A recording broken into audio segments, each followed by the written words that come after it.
일꾼입니다. 아멘. 오늘 우리에게 주신 하나님 말씀 요한복음 죄송합니다. 누가복음 5장 17절에서 20절입니다. 누가복음 5장 17절에서 20절까지 신약 96쪽에 있습니다. 17절에서 20절까지 한 목소리로 받들어있습니다. 하루는 가르치실 때에 갈릴리의 각 마을과 유대와 예루살렘에서 온 바리새인과 율법 교사들이 앉았는데 병을 고치는 주의 능력이 예수와 함께 하더라. 한 중풍병자를 사람들이 침상에 메고 와서 예수 앞에 들여놓고자 하였으나 무리 때문에 메고 들어갈 길을 얻지 못한지라. 지붕에 올라가 기와를 벗기고 병자를 침상째 무리 가운데로 예수 앞에 달아내리니 예수께서 그들의 믿음을 보시고 이르시되 이 사람아 네 죄 사함을 받았느니라 하시고. 아멘. 오늘 누가복음 5장 17절에서 20절까지의 말씀을 가지고 어느 친구의 믿음이라는 제목으로 여러분과 함께 은혜를 나눌까 합니다. 우리는 친구를 잘 만나야 한다고 알고 있습니다. 우리 속담에 친구 따라 강남 간다. 또 어떤 격언에는 친구를 보면 그 인물을 안다. 이런 말들이 있어요. 그래서 인생을 바꾸려면 두 가지를 꼭 바꿔야 되는데, 첫째는 만나는 사람을 바꿔라. 둘째는 환경을 바꿔라. 그런 말이 있습니다. 오늘 본문에는 친구를 잘 만나가지고 그야말로 운명을 바꾼 사람이 있습니다. 그 사람을 오늘 소개하면서 이 친구들의 믿음을 우리가 본받으려고 하는 것입니다. 오늘 내용을 간단하게 말씀을 드리자면, 예수님께서 어느 집에 들어가셨는데 사람들이 예수님의 소문을 듣고 굉장히 많이 몰려 들어왔어요. 아픈 사람들, 또 그 소망의 말씀을 듣고 싶은 사람들. 그래서 그야말로 문전성시를 이루고 사람들이 더 이상 들어올 수 없을 정도로 입추의 여지가 없었어요. 그때 어떤 중풍병자 한 분이 계셨는데 예수님의 소문을 듣고 이 병을 치유받고 싶어서 예수님께 오고 싶었지만 중풍병이고 자리에 누워 있어서 도저히 갈 수가 없었어요. 근데 감사하게도 그 친구들이 서둘러서 이 중풍병자를 예수님께 데리고 오고 있었습니다. 얻고 올 수도 없고 그래서 침상치에 그냥 땜에 온 거예요. 근데 막상 예수님 앞에 딱 와보니까 사람들이 입추의 여지가 없는 거예요. 발 디딜 틈이 없는 거예요. 그래서 할 수 없이 지붕으로 올라가 가지고 지붕에 기와를 뜯어내서 밧줄로 침상째 이렇게 예수 앞에 내렸더라. 이런 내용입니다. 이 이스라엘의 집들은 우리처럼 이 지붕이 이렇게 삼각형이 아니라 이 평지붕입니다. 그래서 이 갈대나 나뭇가지를 엮어서 진흙으로 이렇게 덮어놓는 그런 형태이기 때문에 잘 뜯어내면 바로 내려갈 수 있는 그런 방법이 나오는 것이죠. 예수님께서는 이것을 보시고 그들의 믿음을 칭찬하시면서 이 중풍병자를 드디어 치료해 주셨다는 사건입니다. 자, 오늘 본문을 보면 철저하게 이 중풍병자의 믿음이라기보다는 이 친구들의 믿음에 의해서 한 사람이 중풍병에서 일어난 거예요. 운명이 바뀐 거예요. 새로운 삶을 살기 시작한 것입니다. 여러분, 성경을 보면 이 다른 사람의 믿음으로 구원받은 사람들이 많이 나옵니다. 물론 여러분, 천국 구원은 반드시 본인의 믿음으로 가요. 그러나 이 땅에서의 어려움, 또 이 땅에서의 그 질병, 이런 것들은 혹간 친구의 믿음으로 이렇게 은혜를 받는 경우가 많이 있습니다. 예를 들자면 회당장의 딸을 보세요. 지금 죽었는데 그 아빠의 믿음으로 그 딸이 살아나요. 과부의 아들이 죽었습니다. 그런데 죽은 자를 어떻게 살립니까? 그 과부를 보시고 예수님이 긍휼히 여기셔서 살려내셔요. 나사로 마찬가지입니다. 예수님의 믿음으로, 나사로는 죽었어요. 그 사람은 믿음을 나타낼 그런 어떤 처지도 못 됩니다. 그러나 예수님의 믿음으로 살려내셔요. 또 아들이 귀신 들린 사람이 있었죠. 귀신 들려서 어쩔 수가 없어요. 믿음은커녕 뭐 귀신에게 시달리고 있는데, 근데 아버지의 믿음을 보시고 예수님께서 그의 귀신을 쫓아내십니다. 순전히 다른 사람의 믿음으로 이렇게 힘을 얻는 경우를 우리는 볼 수 있어요. 또 백부장의 종 얘기는 아주 유명하죠. 백부장의 종도 죽어가고 있는데 백부장의 믿음으로 이 사람이 살려내요. 이 사람을 살려내요. 이게 중요합니다. 그래서 우리가 믿음이 없을 때, 또는 누군가가 믿음이 없을 때 혹간 그 옆에 친구들의 믿음으로 이렇게 도움을 받을 수가 있다는 걸 꼭 기억해야 됩니다. 아멘. 꼭 기억해야 될 건, 구원은, 천국 구원은 본인의 믿음입니다. 그러나 이 땅에서는 누군가의 믿음이 이와 같이 효과를 나타내고 도움이 될 수 있다는 걸 기억합시다. 그러면 이 친구들은 어떤 믿음을 갖고 있었는가, 어떤 사람들이었는가를 한번 살펴봅시다. 이 사람들은 복음을 알았어요. 복음을 알았어요. 우리는 친구들이 무엇을 많이 아느냐가 또 중요합니다. 도박을 좋아하는 사람, 그러면 어떻게 돼요? 도박 따라다닐 수도 있어요. 유흥을 막 알아요. 어떤 사람은 공부를 열심히 해서 머리에 든 것이 많아요. 그러면 자기도 조금씩 그런 걸 얻을 수가 있죠. 제일 좋은 건 복음을 아는 친구면 제일 좋겠습니다. 아멘. 그러면 그 덩달아서 그 사람도 구원을 얻을 수 있는 기회가 되는 거예요. 여러분들은 누군가에게 좋은 친구가 되어줄 수 있는 조건이 충분합니다. 아멘. 자, 오늘 17절을 보니까 하루는 가르치실 때에 갈릴리의 각 마을과 유대와 예루살렘에서 온 바리새인과 율법 교사들이 앉았는데 병을 고치는 주의 능력이 예수와 함께 하더라 그랬어요.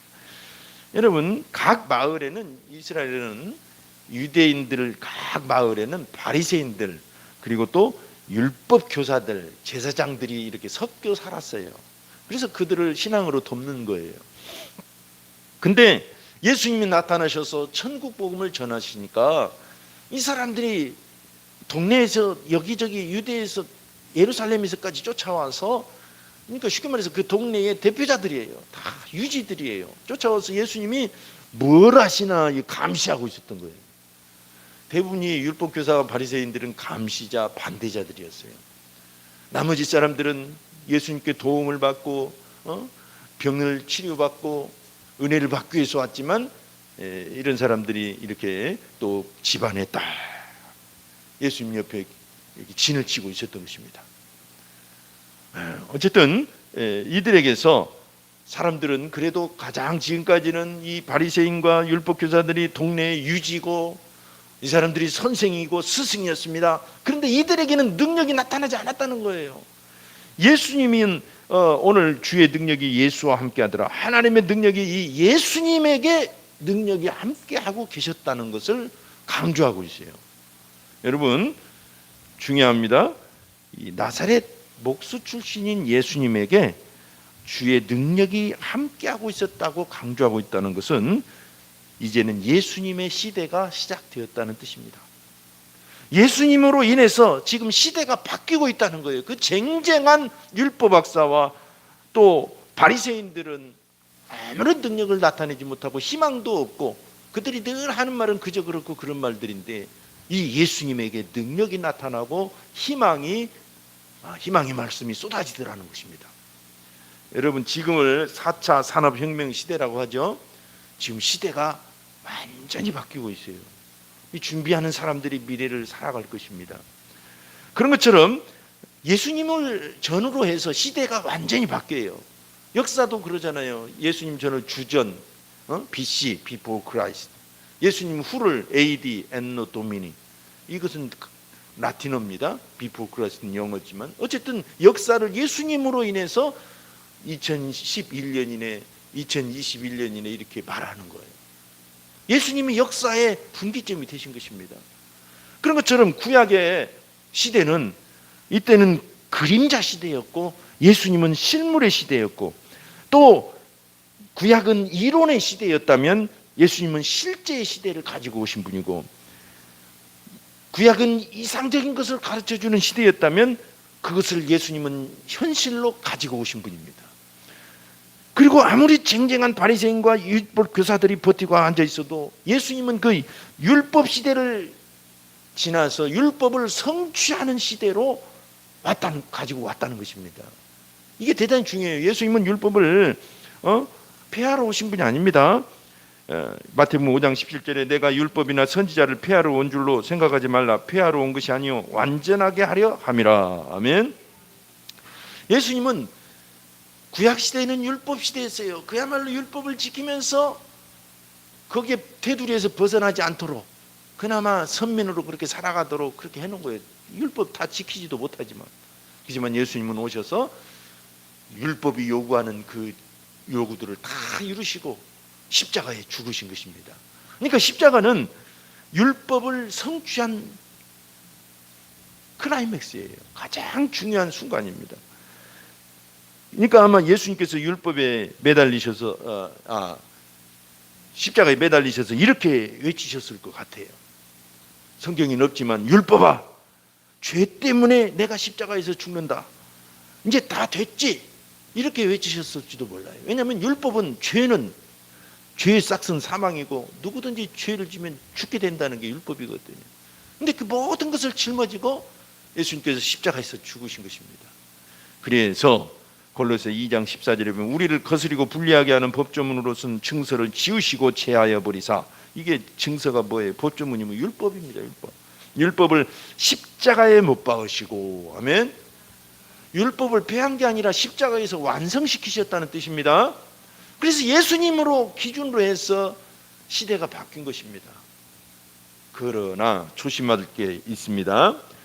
이 이단들 중에는 세대주의 이단이라는 게 있어요. 종말론자들이라든가 요즘 나오는 다 안상홍이 이만희네 전능신교네 다 이 세대주의를 따르고 있는데, 부분적으로 그건 뭐냐면 시대마다 구원자가 달랐다는 거, 시대마다 구원 기준이 달랐다는 것을 말하는 것이 이 세대주의라고 그래요. 그런데 지금 말씀드리는 건 세대주의가 아니에요. 예수님은 그 구약의 쟁쟁한 인물들은 다 그림자였습니다. 앞으로 진짜 신물이 오실 거라는 그림자였어요. 그래서 구약의 인물들은, 모든 이스라엘 구약 사람들은 앞으로 오실 예수님을 믿고 양을 잡아서 바치면서 이와 같이 누군가가 메시아가 오시면 나를 대신해서 죽으실 것이라는 걸 믿고 하나님을 섬긴 것입니다. 그러나 이제 신약에 와서는 그 믿음의 대상은 여전합니다. 구약에는 보지도 못하고 그냥 믿음으로만 그렇게 섬겼다면, 이제는 신약은 오신 그 하나님의 아들 메시아를 보고 그 실물을 믿는 것입니다. 아멘. 이게 대단히 중요한 거예요. 그러니까 세대주의와는 완전히 다른 겁니다. 이제 시대가 바뀌었다는 거예요. 율법학사나 바리새인은 아무런 능력이 없었던 거예요. 왜냐하면 그들은 그림자를 가르치는 자였어요. 실물이 왔으면 이제 실물을 따라야 되잖아요. 그죠? 여러분, 우리가 선을 보는 아가씨가 사진만 보고 총각 보고 있다가 막 그리워하다가 실물이 나타나면 이제 사진 애지중지 할 필요가 없어요. 사진 붙들고 당신 저리 가, 나 이 남자 좋아해 하고 있으면 안 됩니다. 그죠? 근데 꼭 이스라엘 사람들은 비유를 함자면 그런 형국인 거예요. 구약에서 그렇게 메시아를 보내겠다고 말씀하신 그 실물이 바로 예수 그리스도라는 분입니다. 바로 이 친구들은 그 예수님을 소문으로 들었던지 이 소문을 듣고 예수님께 온 겁니다. 이게 복음이에요. 할렐루야. 예수가 바로 그 그리스도다라고 믿는 것이 복음입니다. 하나님께서 보내시고자 한 바로 그 메시아가 바로 이분이다라고 믿는 것, 그것이 바로 이 복음이라고 우리는 굳게 의심치 않고 받아들입니다. 자, 오직 예수님께 구원과 희망이 있습니다. 이것이 우리가 예수를 믿을 때 믿고 천국을 갈 뿐만 아니라 이 땅에서 자기를 이기고 환경을 이기고 흑암을 이겨서 여러분의 사는 교회와 가정과 직장을 천국으로 일구어 갈 수 있는 능력이 된다는 것입니다. 복음은 이 현실을 극복하는, 천국으로 일궈내는 능력을 주셔요. 여러분, 가나안 땅을 보세요. 가나안 땅은 젖과 꿀이 흐르는 땅이긴 맞습니다만 환영하는 땅이 아니었어요. 어서 오십시오라고 프랜카드를 걸어놓고 그런 땅이 아니었습니다. 이 땅은 가서 정복해야 되는 땅이었어요. 대단히 중요합니다. 그렇기 때문에 구약의 그리고 신약의 많은 사람들은 예수님이 오직 구원이시고 희망이심을 믿음으로 바라보고 경험을 하고 은혜를 입은 것입니다. 수가성 여인을 보세요. 삭개오를 보세요. 베드로와 도마와 요한과 예수님의 제자들을 보세요. 예수님이 희망이시고 구원자이심을 믿은 것입니다. 그래서 그들에게는 새로운 삶이 시작된 거죠. 그래서 요한복음 1장 41절 보면 그가 먼저 자기의 형제 시몬을 찾아 말하되 우리가 메시아를 만났다 하고, 메시아는 번역하면 그리스도라 이렇게 말해요. 여러분, 여기 메시아에서 우리 단어는 그냥 우리가 메시아를 만났다 단순하게 그렇게 말하잖아요. 근데 원어는 어떤 표현이냐면 메시아를 그 메시아라고 딱 지칭을 해요. 우리가 그렇게 기다리는 그 메시아를 만났다. 그가 누굽니까? 예수 그리스도라는 것입니다. 이것이 복음이에요. 여러분들이 그렇게 종교를 갖고 싶고 어떤 누군가를 의지하고 싶고, 바로 그렇다면 바로 그 대상은 예수 그리스도이심을 믿어야 됩니다. 아멘. 이들은 또 어떤 믿음을 가졌느냐? 침노할 줄 알았어요. 침노. 우리 속담에 강에 가야 고기 잡고 산에 가야 범을 잡는다 그랬어요. 가야 돼요. 실체는 옮기지 않으면 안 됩니다. 강에 아무리 물고기가 물반 고기반 이래 해도 가지 않으면 잡을 수가 없어요. 마찬가지입니다. 예수님께 가야 효과를 얻어요. 은혜를 입는 것입니다. 예수님을 만나야 되는 것입니다. 근데 안타깝게도 수많은 장애물이 준비되어 있다는 거예요. 이것이 문제예요. 오늘 본문에도 보니까 18절 19절에 한 중풍병자를 사람들이 침상에 메고 와서 예수 앞에 들여놓고자 하였으나 무리 때문에 메고 들어갈 길을 얻지 못한지라 그랬어요. 무리 때문에 사람들이 너무 많아가지고 이게 장애물이었어요. 그들에게 입장에서는. 그래가지고 지붕에 올라가서 기와를 벗기고 병자를 침상째 무리 가운데로 예수 앞에 달아내리니 그랬어요.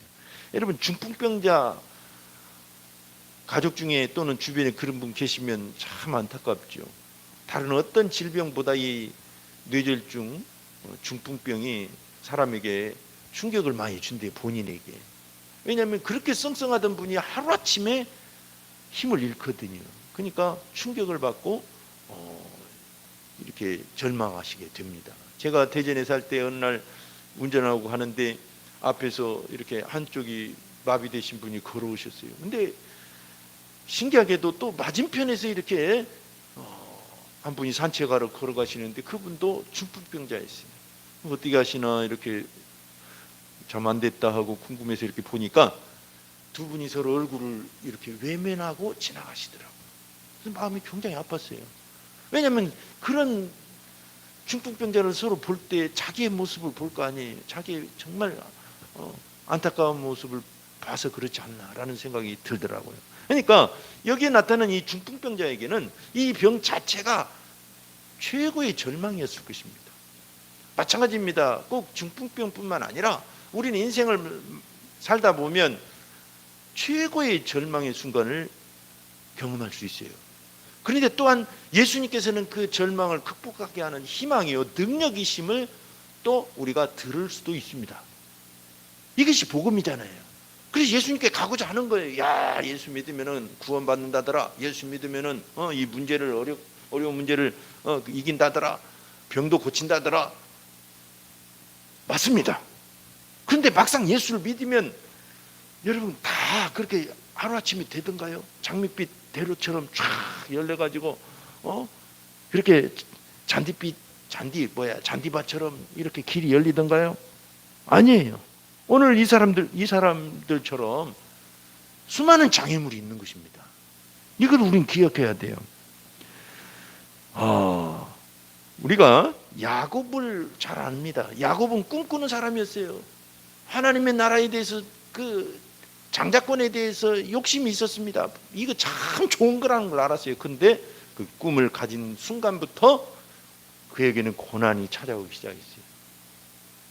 그렇지만 그는 끝까지 고난을 이겨서 드디어 믿음의 조상의 반열에 올라섰다는 것이 성경의 기록인 것입니다. 여러분, 꿈이라는 건 내버려 두면 단지 꿈에 불과해요. 꿈은 반드시 성취하려는, 어려움을 극복하는 그게 필요합니다. 또 그 외뿐이겠습니까? 요셉도 그랬어요. 그 아들 요셉도 꿈을 꾼 순간부터 고생길이 시작됐어요. 그걸로 포기했습니까? 그렇지 않아요. 믿음으로 이겨나가고 억울함도 이기고 그랬더니 드디어 국무총리가 되어서, 애굽의 국무총리가 되어서 애굽과 팔레스틴 지역을 구원할 수가 있었던 것입니다. 여러분, 대단히 중요합니다. 그 외에도 가나안을 정복하는 거, 이 모든 과정을 보면 어려움이 반드시 있었다는 것을 우리는 기억해야 돼요. 그래서 여러분, 꿈을 성취하느냐, 예수 안에서 복을 누리느냐, 이것은 환경이나 어떤 조건이나 그것에 의해서, 신앙의 연조에 의해서 10년을 믿었느냐 20년을 믿었느냐 그거에 의해서 좌우되는 게 아니에요. 그게 열쇠가 아니에요. 중요한 열쇠는 뭐냐면 이 어려움을, 이 장애물을 어떻게 다루느냐, 이것이 그 꿈을 이루는 비결입니다. 세상에서도 그러잖아요. 영재라는 것, 천재라는 것은 머리만 좋다고 천재가 아닙니다. 우리 아들 중에 이 영재로 계속 관리받고 자랐던 아이가 있어서 제가 초청, 이 강연에 많이 이렇게 초청받아서 강연을 한 게 아니고 이렇게 들었어요. 그랬더니 그 중에 이 영재 얘기를 많이 하는데, 영재는 단지 지능에 관계 있는 게 아니에요. 뭐냐면 이 일을 달성하려는, 성취하려는 그 성취 욕구, 그리고 어려움이 있어도 이것을 극복하려는 그 장애물을 극복하는 그런 태도, 그런 인내심이 영재의 기초가 되는 거예요. 이게 대단히 중요한 겁니다. 그런 것처럼 우리가 세상에서도 그렇고 모든 자연의 원리가 그래요. 어려움이 있게 돼 있어요. 예수 믿는다고 예수 믿는 순간부터 잘 먹고 잘 살고 그런 거 없습니다. 하나도 없더라고요. 그냥 행복하기만 해. 마음이 평안하고 희망이 생기긴 해요. 근데 거기서 실제로 실물이 되기까지는 어려움이 있어요. 심지어는 자기 가족들 중에도 나의 믿음을 방해하는 사람도 있고, 내 믿음을 몰라주니까 친구들도 외면할 수도 있고, 내가 이렇게 믿는 게 진짜인가 가짜인가 스스로 이렇게 갈등할 때도 있고, 별의별 시간들이 다 있습니다. 어려움이 있어요. 이것을 어떻게 해야 돼요? 이겨나가야 되는 것입니다. 이 장애물을 극복하는 것이 천국을 침노하는 자예요. 마태복음 11장 12절을 보면 세례 요한의 때부터 지금까지 천국은 침노를 당하나니 침노하는 자는 빼앗느니라. 이 침노한다는 뜻이 뭘까요? 힘을 사용하다, 강제로 모여 들어가 빼앗는 것을 뜻합니다. 폭력을 행사하는 거예요. 이 폭력적인 언어예요, 이 단어가. 근데 천국을 이 침노하는 자가 갖는다는 게 뭘까요? 막 싸우고 박터지게 해서 가라는 뜻이니까 그게 아니라 방금 말씀드린 것처럼 이 어려움을 자기가 힘껏 싸워서, 정말 힘껏 싸워서 강제로라도 이것은 내 것이 돼야 됩니다라고 하고 매달리라는 것입니다. 문제를 이겨나가라는 것입니다. 세상에서는 혼자 그렇게 해야 되고 누군가 친구가 도와주면 더 잘 되겠지만, 우리는 예수님이 우리에게 힘이 되시고 성령님이 힘이 되어 주신다는 것입니다. 그게 복음이죠. 혼자 한다는 건 뭐 안 믿는 사람이나 똑같이 돼버리는 거죠. 열심히 하면 열심히 한 만큼. 근데 신앙은 기적을 일으켜요. 이 어려움을 극복한다고 믿음을 지킨 사람, 믿음으로 이겨나가는 사람들은 기적을 경험하게 됩니다. 도저히 불가능한 것 같은, 할 것 같은 그런 것들을 일궈내요. 할렐루야. 그래서 침노하는 사람이 되자는 거예요. 그래서 우리 속담에도 우는 아이 떡 하나 더 준다, 그런 말 있잖아요. 막 살려는 의지가 있는 사람을 먼저 도와주게 돼 있는 거예요. 영적인 원리가 그래요. 자연 법칙이 그래요. 새들도 보세요. 새들이 지능이 나빠 새대가리라고 그러잖아요. 근데 제가 제비 키우는 것을 한번 봤어요. 그랬더니 엄마 아빠가 막 부지런히 새끼들에게 먹이를 물어다 줍니다. 그래서 궁금했습니다. 저 부부가 어떻게 이 여러 마리 새끼들 중에 어떤 순서로 먹이를 주나, 이놈을 줬다고 저 부부가 배우자에게 가서 말을 하고 그 다음 놈을 주라고 이 얘기를 해주나 그랬는데, 가만히 관찰해 보니까 입을 가장 크게 벌린 놈들만 주는 거예요. 가장 모가지를 길게 빼서 크게 벌린 놈들만. 저러다가는 옆에 못 얻어먹는 놈은 계속 못 얻어먹고 죽잖아요. 그러니까 어떤 놈이 꾀를 펴가지고 그 옆에서 이렇게 새치게 해가지고 옆자리로 다시 오더라고요. 그리고 입을 쩍쩍 벌리는데 그 옆에 놈이 더 크게 벌리니까 또 그 놈한테만 주는 거예요. 역시 새대가리더라고요. 근데 이게 자연 원리고 하나님이 세상을 만드신 한 원리 중에도 이게 속해 있어요. 왜냐하면 살 의지도 없고 복을 받을 의지도 없고 치료받을 의지도 없고 복받을 의지도 없으면 줘도 소용이 없어요. 자연 원리처럼. 그래서 부익부, 영적 부익부, 빈익부, 빈익빈. 있는 자는 더 가져 있게 될 것이고 없는 자는 그 있는 것마저 빼앗긴다는 예수님의 말씀이 딱 맞는 것입니다. 여러분 이 세상에 살 때 그냥 이렇게 저렇게 살겠다 그러면 그 정도만 기대하고 사셔야 돼요. 아시겠죠? 내가 정말 남아있는 생애를 더 지금보다 좀 더 나은 삶을 살겠다 하면 그렇게 결심하십시오. 그리고 어려움을 극복해 내십시오. 믿음으로. 아멘. 그런 사람이 결국은 그렇게 살아가는 것입니다. 그래서 성경을 보면 12의 혈루 여인을 보십시오. 예수님을 기어이 만나겠다고 결심을 하고 그 군중을 해치고 가서 예수님의 옷자락을 만지지 않습니까? 다른 사람들도 다 와서 예수님을 스쳐 지나갔지만 그들에게는 아무런 기적이 나타나지 않았어요. 그러나 예수님을 기어이 만나서 내 질병을 고치겠다고 결심한 그 여인에게는 그 자리에서 기적이 일어나 온몸이 치유된 것입니다. 아멘. 바디메오를 보세요. 예수님의 소문을 듣고 여리고를 지나가시는데 길가에서 동냥하고 있다가 막 나사렛 예수여 다윗의 자손 예수여 하고 나를 구원해 달라고 하니까 사람들이 막 조용해라고 했어요. 요즘 말로 얘들은 가라 너희들 조용해 막 그런 식으로 나무랬어요. 그러니까 그럴수록 더 크게 예수님을 불렀습니다. 드디어 예수님의 귀에 들리고 예수님이 그를 불러서 그의 눈을 뜨게 하신 것입니다. 할렐루야. 예수를 믿는데 반드시 은혜 받으려고 그러면 어려움에 장애물이 있어요.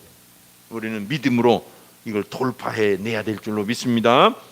그래서 갈라디아서 6장 9절에 우리가 선을 행하되 낙심하지 말지니 포기하지 아니하면 때가 이름에 거두리라. 그리고 이 친구들은 어떤 믿음이 있었느냐, 이것을 우리는 꼭 알고 가야 됩니다. 첫째는 복음을 알았다고 그랬어요. 둘째는 침노하는 믿음을 가졌다고 그랬어요. 세 번째는 믿음을 보일 줄 알았어요. 여러분 보여야 돼요. 우리가 누가 은인이라고 하면서 고맙다고 말만 하면 어떻게 돼요? 뭐라고 해요? 우리가 뭐라고 대꾸해줘요? 야 말로만? 그러죠. 저한테도 친한 친구가 있는데 가끔 전화해가지고 저보고 은인이래. 은인. 제가 도와주고 좋은 일들이 많이 있었거든요. 속으로 말로만? 저 혼자 그렇습니다. 그 친구 들으면 또 서운할까 봐. 왜냐면 여러분 말로만 한다고 되는 게 아니에요. 사랑도 말로만 사랑한다고 그러면 되나요? 아니. 그리고 속으로만 가만히 있어. 말로만 하고 그러면 안 하는 것보단 낫겠죠. 그러나 사랑도 보여줘야 되는 것입니다. 믿음도 마찬가지예요. 내가 믿음이 있다 다 할 수 있어요. 그런 말은. 그러나 이것을 믿음을 보여줘야 됩니다. 인내로서 희생으로서 이 믿음을 하나님께 내가 진짜 믿습니다 라는 증거를 보여드려야 하나님이 고개를 끄덕끄덕 하시는 거예요. 이 대단히 중요합니다. 오늘 20절에 보면 예수께서 그들의 믿음을 어쩌고? 보시고. 보셨대요. 그들의 친구들의 믿음, 속으로만 믿고 집안에 가만히 앉아 있었더라면 기적은 일어나지 않았을 것입니다. 그러나 이 어려움을 극복하고 예수님께 다가오니까 그 믿음을 보셨다고 그랬어요. 보셨다고. 그리고 말씀하시길 이 사람아 네 죄사함을 받았느니라. 친구들의 믿음을 가지고 이 중풍병자가 죄사함 받고 용서죠. 그리고 치유가 되었다는 것입니다. 대단히 중요합니다. 우리는 예수님이 치료해 주실 걸 믿는 것도, 속으로 믿는 것도 중요해요. 그래서 마음으로 믿어 의에 이르고 입으로 시인하여 구원에 이르느니라 하신 것처럼 마음으로만 믿어도 돼요. 조금은 안 믿은 것보다 낫어요. 그러나 주님 앞에 와서 믿음을 보여드려야 드디어 기적이 일어나는 것입니다. 예수님 그 믿음을 보셨다고 그랬어요. 이 친구들은 어떻게든지 이 믿음을 보여드린 것입니다. 여러분, 우리가 사랑뿐만 아니라 모든 이 제일 중요한 인생에서 중요한 것들은 다 추상명사예요. 추상명사. 안 보여요. 믿음도 마찬가지입니다. 추상명사예요. 믿음 안 보이잖아요. 형이상학적인 문제예요. 안 보여요. 그래서 어떻게 이걸 증명할 길이 없어. 뭔가 진짜 보여드리고 싶은데 증명할 길이 없어요. 그래서 이것을 보여줘야 되는 것입니다. 우리 속담에 여우하고는 살아도 곰하고는 못 산다 그런 말이 있어요. 이 사랑한다고 해놓고 속으로만 가만히 있어. 다 알지 뭐 하고 곰같이 살아. 소용없어요. 여우같이 살으라는 거예요. 막 닥달거리기도 하지만 또 막 사랑한다고 막 구워 삶아야 돼. 그래야 남자들이 나 사랑한갑다 하고 그때가 조금 이렇게 감을 잡아요. 이 대단히 중요한 것입니다. 겉으로 이렇게 표현을 하고 보여줘야 되는 것입니다. 아멘? 대단히 중요해요. 그래서 마태복음 16장 19절 내가 천국 열쇠를 네게 주리니 네가 땅에서 무엇이든지 매면 하늘에서도 매일 것이요 네가 땅에서 무엇이든지 풀면 하늘에서도 풀리리라. 이게 바로 예수 복음입니다. 예수님이 우리에게 복음으로 오셨고 예수님의 이름이 천국 열쇠예요. 그러나 이것을 가지고 주머니 속에다 넣고만 있으면 아무 소용이 없어요. 열쇠는 꺼내가지고 집어넣고 돌려야 되는 것입니다. 그 유명한 한 달란트 비유 아시죠? 한 달란트, 두 달란트, 다섯 달란트를 받았는데 두 달란트, 다섯 달란트 받은 사람들은 갖고 와서 열심히 굴려가지고 두 배로 남겼어요. 근데 한 달란트는 이거 잃어버릴까봐 꽁꽁 싸가지고 숨겨놨다가 그대로 갖고 왔어요. 주인이 칭찬할 줄 알았어요. 야, 애썼다. 이거 도둑 맞을까봐 얼마나 마음 졸이고 살았느냐. 아닙니다. 악하고 게으르다고 책망을 했어요. 왜냐하면 꽁꽁 싸놓기만 하고 이걸 꺼낼 줄 몰랐기 때문에. 대단히 중요합니다. 하나님의 은혜는 꺼내서 써야 되고 믿음은 꺼내서 보여드려야 됩니다. 아멘. 그래서 야고보서 2장 18절에 어떤 사람은 말하기를 너는 믿음이 있고 나는 행함이 있으니 행함이 없는 내 믿음을 내게 보이라. 나는 행함으로 내 믿음을 내게 보이리라 하리라. 여러분, 행함으로 구원받는다는 뜻이 아닙니다. 행함으로 착한 일을 많이 쌓고 선행을 해야 천국 간다는 뜻이 아닙니다. 우리의 믿음을 행위로도 보여드리자는 것이죠. 아시겠죠? 예. 아브라함 보세요. 믿음이 있다고 하지만 아들까지 낳았지만 결국은 그 하나님께서 가서 모리아산에다 바쳐라, 나에게 바쳐라 하실 때 이것을 믿음으로 옮겼기 때문에 이 믿음을 영원히 기억하게 하신 것입니다. 그리고 진짜 민족의 아버지가 되게 하신 거예요. 사렙다 여인은 보세요.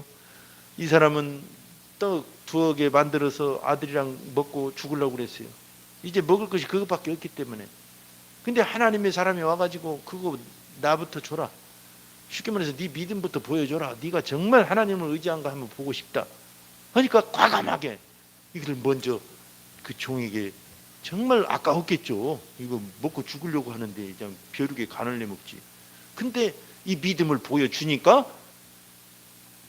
그 가난의 영이 그에게서 떠나가고 가뭄이 지날 때까지 그에게 풍성한 은혜가 있었던 것입니다. 대단히 중요해요. 믿음을 보여줄 때 악한 영들이 깨지고 하나님의 은혜가 우리를 확실하게 붙들어 주십니다. 베드로의 그물도 보십시오. 베드로가 밤새 아무것도 못 잡았지만 말씀에 의지하여 그물을 내렸더니 기적이 일어났다고 그랬어요. 행동으로 옮길 때 믿음으로 보인다는 거예요. 믿음으로 보인다. 오병이의 소년도 그렇고, 여러분 성경의 모든 사람들은 마음으로만 믿은 게 아니라 입으로 시인을 했든지 행동으로 보였든지 이렇게 겉으로 믿음을 보여드렸더니 기적이 일어난 줄 우리는 믿습니다.